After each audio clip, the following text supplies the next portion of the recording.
Hello everyone, আসসালামু আলাইকুম। সবাই কেমন আছো? আশা করি সবাই ভালো আছো। আজকে আমি তোমাদেরকে একটি মজাদার পুডিং বানিয়ে দেখাবো। তার জন্য প্রথমেই আমি দুধ নিয়ে নিয়েছি, এর মধ্যে কনডেন্স মিল্ক এবং পাউডার মিল্ক দিয়ে দিচ্ছি।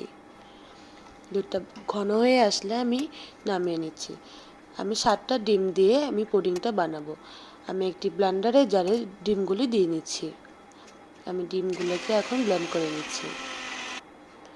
তোমরা চাইলে হাত দিয়েও মিক্স করে নিতে পারো। এখন আমি দুধটার মধ্যে ব্লেন্ডিং করা ডিমগুলো দিয়ে দিচ্ছি। এর মধ্যে হাফ কাপের মধ্যে চিনি অ্যাড করে ভালো করে মিক্স করে নিচ্ছি।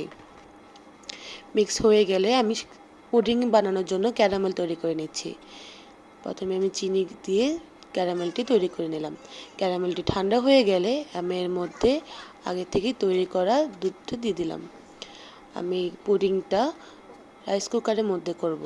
তার জন্য রাইস কুকারে আমি এটি সেট করে নিলাম। আমি কিছুক্ষণ রান্না করে নেব। রান্না করে নিলে আমার পুডিংটি রেডি হয়ে গেল। কেমন হয়েছে বলো তো পুডিংটি? অনেক সুন্দর হয়েছে না? ভিডিওটি ভালো লাগলে লাইক কমেন্ট শেয়ার করে পাশে থাকবেন। আল্লাহ হাফেজ।